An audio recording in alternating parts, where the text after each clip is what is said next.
first pages of Kitab Sifat Salat al-Nabi sallallahu alayhi wa sallam, wa Shaykh al-Albani rahmatullahi alayhi, in which he describes in that book the sayings, and he gives out the sayings of the Imams. إذا صح الحديث فهو مذهبي. So we say, making the Imam great is something, but making the haqq great is something else. And the target from the following is to know what the Prophet ﷺ had said or he had done. So the Imams are to be a means, not the target themselves, as we have said. And finally, we could say that the taqleed had brought us, wal-'iyadhu billah, lot of the divergence amongst us. We find, for example, the Hanafi madhab there, or the Hanafi masjid there, or the Dabandi masjid, or following the madhab of Abu Hanifa, they will not be praying behind us. We find that they are as well talking about us. It's a problem.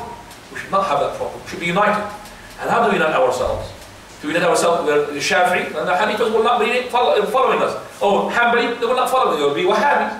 So what should we follow? Should follow the haqq. What is the haqq? We'll take it.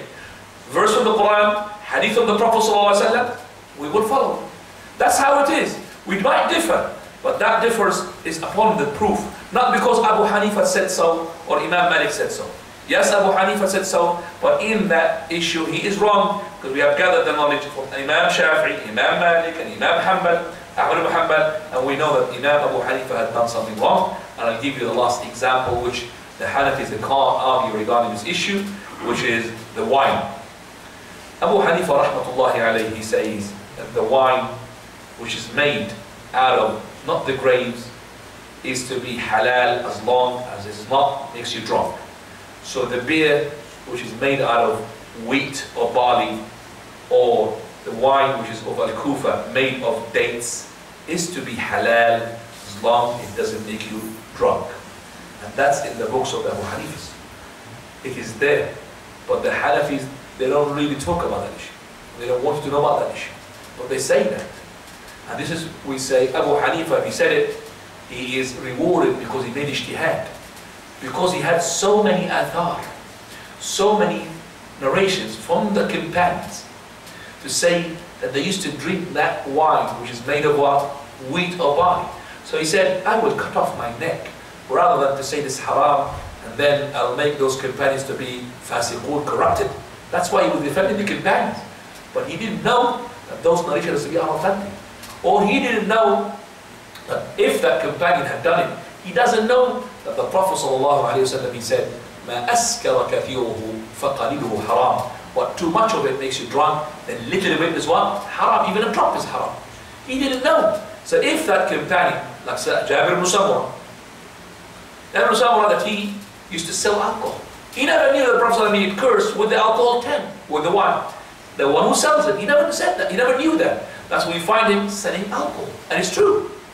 But if he knew what the Prophet had said, would he sell alcohol? He would not.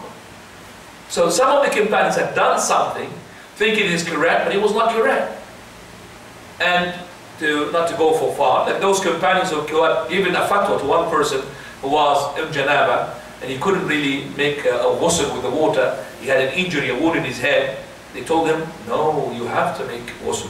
So he made ghusl and he was killed. So the Prophet said, they killed him, may Allah kill them. So here, the companions, if they didn't have the knowledge, they might make a mistake. So Abu Hanifa made a mistake, but he's rewarded. Rahmatullahi alayhi. So he made this mistake to say that, which is, if you drink from the barley, or the wheat, or the dates, wine, or beer, as long as you don't get drunk, it is halal. We say, the Prophet said, مَا أَسْكَرَ كَثِيرُهُ فَقَلِيلُهُ حَرَامٌ. So that is why Imam Ahmad rahmatullahi alayhi in Baghdad he was, and every time he sits down to give a talk, he bring out of his sleeves scroll, because the books are like scrolls. The scroll of the Musnad, and he will go to Kitab al-Ashribah, the chapter of what? The drinks. And he will narrate from the Prophet ﷺ regarding the drinks to make these people who are in Kufa, they used to drink the Nabid al-Kufa, which is the wine made of the dates, is to be halal, to tell them this is haram, this is haram. Every time he sits down, Abu Hanifa brings that scroll and he reads from the chapter, قال Rasulullah, قال Rasulullah. So Abu Hanifa made a mistake. Imam Shafi'i made a mistake regarding the issue of touching the woman. Imam Malik made a mistake. Imam Abu Ahmad Muhammad made a mistake. All of them make mistakes, but they are rewarded.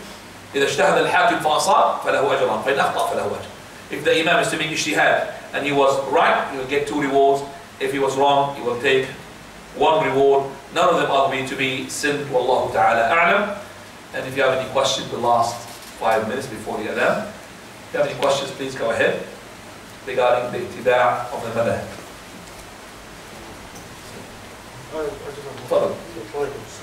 You know, it's about taqleed of the scholars, following the blind following. Like, for example, we read the books of like the scholars like Big Baz, Al-Bani. So can we do blind following in what they say? Or do we? Right, we have, for example, Ibn Baz, Ibn Uthaymeen, Al-Bani books. If we read them and follow them, are we called as well blind followers of Ibn Baz, Ibn Uthaymeen? So it's the same thing. So this is Ibn Bazi, this is Al-Bani, this is Uthaymeeni. Like we have Hanafi, like Shafi'i. Okay, first of all, as I said, there's following and there's blind following. When you say blind following, is that the person, he sees the haqq, yet he does not follow it. He wants to follow that person. But it isn't following, everybody has to follow. You have to follow, because you can't say that I'm a man and Shafi'i is a man. Our manhood is not like the manhood of Imam Shafi'i, but Imam Malik, Imam Abu Hanifa. They're great scholars than us. Jonah. Yeah. So, Sheikh Ibn Baz, like, we treat him like Abu Hanifa, or like Imam Shafi'i.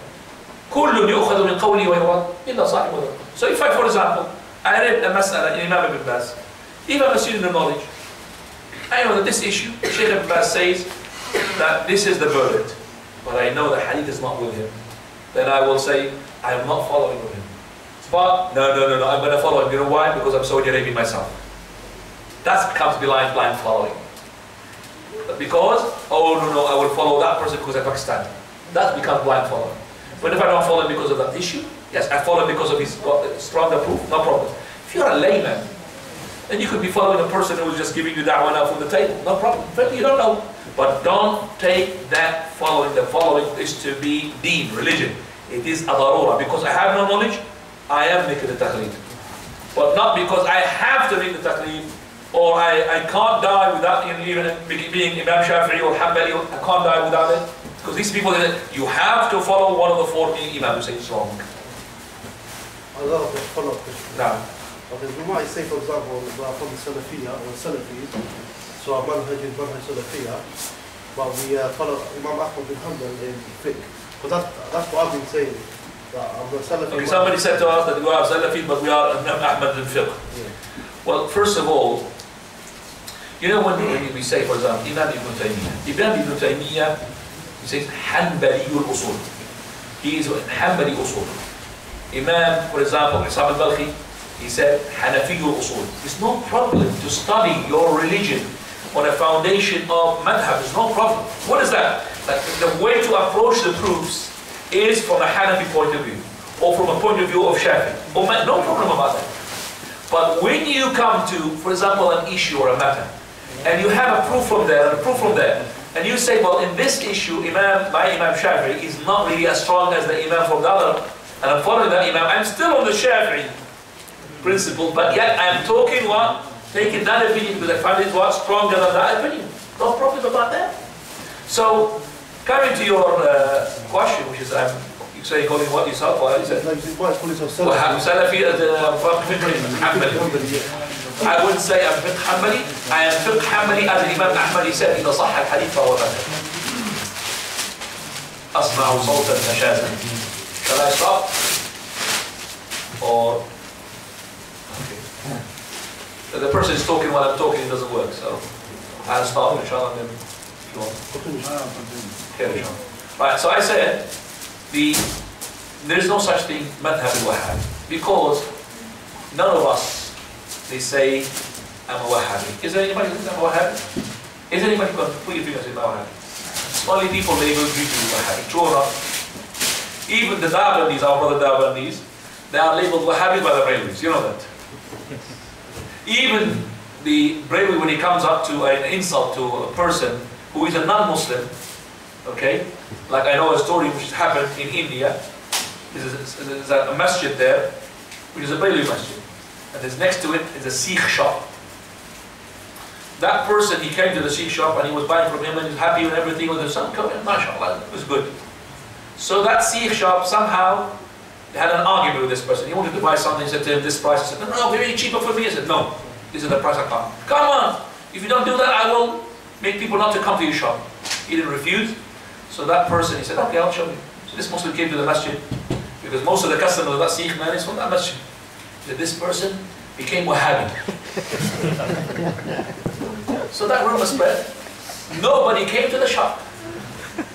Nobody came to the shop. So the Sikh is not even Muslim. Nobody came to the shop. So that man, he realized he's done a mistake. So he wanted to really make that person happy.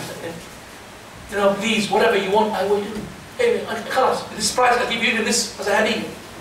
So after he was satisfied, and it's finished now, he went back to the masjid. He said, this person now became Sikh, alhamdulillah.